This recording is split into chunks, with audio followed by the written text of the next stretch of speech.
Tirzepatide is a medication sold under the brand name Mounjaro and recently approved by the US FDA to treat type 2 diabetes, but it also seems to be effective in helping adults without diabetes lose weight. Tirzepatide is an analog of the glucose-dependent insulinotropic peptide, or GIP, which is a human hormone that stimulates the release of insulin from the pancreas. Tirzepatide is a linear polypeptide of 39 amino acids, and it's been chemically modified by lipidation to improve its uptake into cells and to stabilize its metabolism. So if you were to eat this drug, it would literally be broken down into its components of amino acids and rendered useless. So that's why this medication has to be injected subcutaneously, so that way it doesn't get broken down by the acid in your stomach and by the enzymes in your GI tract. Therefore, it ends up being bypassed after the liver, and it gets absorbed into your bloodstream after it's injected subcutaneously. The interesting thing about the way that this drug works is that it has a high affinity to GIP receptors as well as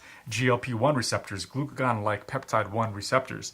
And this dual agonist behavior has been shown to produce greater reductions of hyperglycemia compared to those selective GLP-1 receptor agonists. Overall, it increases insulin secretion in addition to increasing levels of adiponectin, which is an adipokine involved in the regulation of both glucose and lipid metabolism. So when adiponectin is increased, it literally tells the cells to burn those fat stores. Tirzepatide also slows the passage of food through the gut, which can help people feel full and feel satisfied more so after eating. This can make it easier to stick to a calorie-controlled diet and to avoid the temptation of snacking in between meals. It basically suppresses appetite. So it's two main reasons why people lose weight with this drug. Suppresses appetite, and because of the adiponectin literally burning those triglycerides in those fat cells.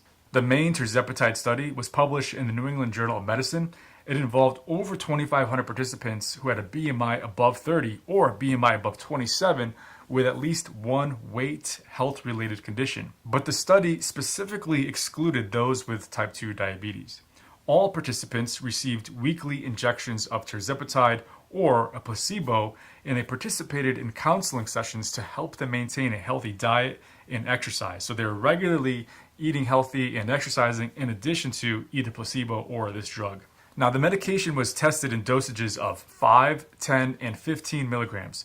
So basically what they did was they broke the groups into four. One was the 5 milligram, the other was the 10 milligram, the third was the 15 milligram, and the fourth was the placebo group. Now, those who were on the 5 milligram dose, they lost an average of 35 pounds. Those on the 10 milligram dose lost an average of 49 pounds, and those on the 15 milligram dose lost an average of 52 pounds. The results of this study were obviously impressive, with 40% of the participants losing a quarter of their body weight. The weight loss seen in the study was even greater than that observed in previous studies of people who had diabetes who lost an average of 15% of their starting body weight when using this drug, tirzepatide. The impact of the medication on people with diabetes is still considered significant, providing more weight loss than other available options. Benefits with this drug included more than just weight loss though. They had a decreased waist circumference. It also lowered blood pressure, and it lowered fasting insulin levels, and it also lowered cholesterol levels. 95% of those with pre-diabetes at baseline had reverted to normal blood glucose levels as compared to 62% in the placebo group. Now overall, 80% of the participants treated with tirzepatide did report at least one adverse event that emerged during the treatment period as compared to 72% of the participants in the placebo group. What is the most common side effect? Well, it was either nausea, diarrhea, or constipation, and between 2.6 to 7.1% of the participants had to discontinue treatment due to those side effects. Still pretty rare though. Tirzepatide, it does carry a boxed warning about the risk of developing thyroid tumors, and therefore it should not be used by people with a family history of certain thyroid conditions. In addition to hypoglycemia, meaning low blood sugar levels, there's also a slight risk of pancreatitis, meaning inflammation of the pancreas. In this study, there were 4 reported cases of pancreatitis that was evenly distributed across the treatment groups, including the placebo group, none of which were severe cases of pancreatitis. There weren't any cases of medullary thyroid cancer reported, at least from this short-term study. Overall, the results of this study suggest that tirzepatide may be a very valuable option for adults who are struggling with obesity or being overweight, as it resulted in weight loss far beyond what is typically achieved through lifestyle changes alone. It's not to say that you can't get these results without lifestyle changes alone, it's just that on average, this was better compared to that alone. The magnitude of the weight loss seen in the study was comparable to what's typically achieved through weight loss surgery, and the self-injected weekly dose may be a more accessible option for most people.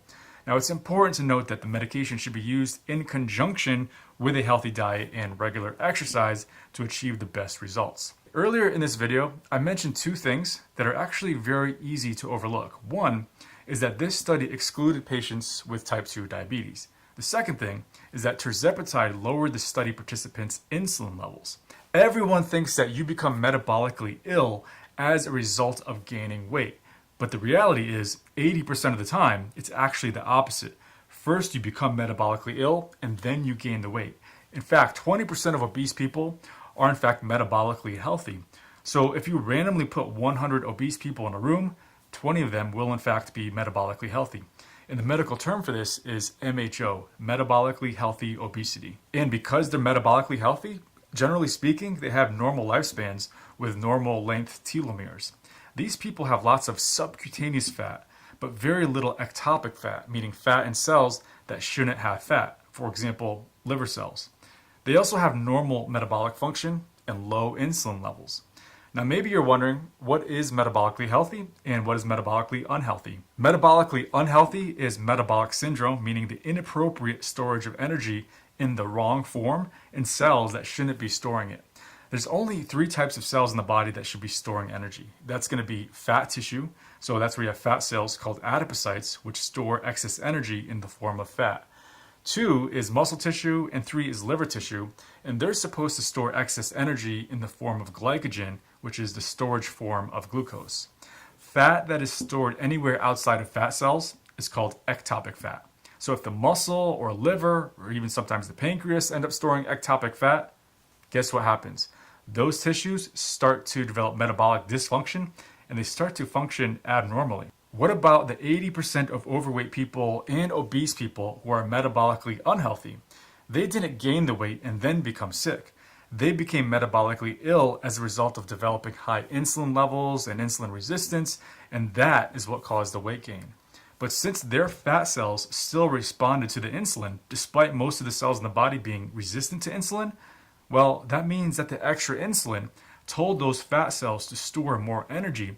So those fat cells got bigger and bigger and bigger. And what if you're not overweight or obese? If you're thin, that must mean that you're metabolically healthy, right? Not necessarily, because the thin people can be thin on the outside, fat on the inside.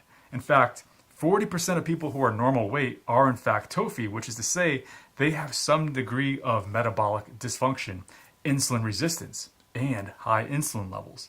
But for whatever reason, they're just not obese. And some of them, their fat cells are in fact insulin resistant. So energy isn't really stored excessively in the subcutaneous tissue. So where does it go? It ends up getting stored as ectopic fat in organs that shouldn't be storing that fat, like the liver, like the muscle, and sometimes the pancreas.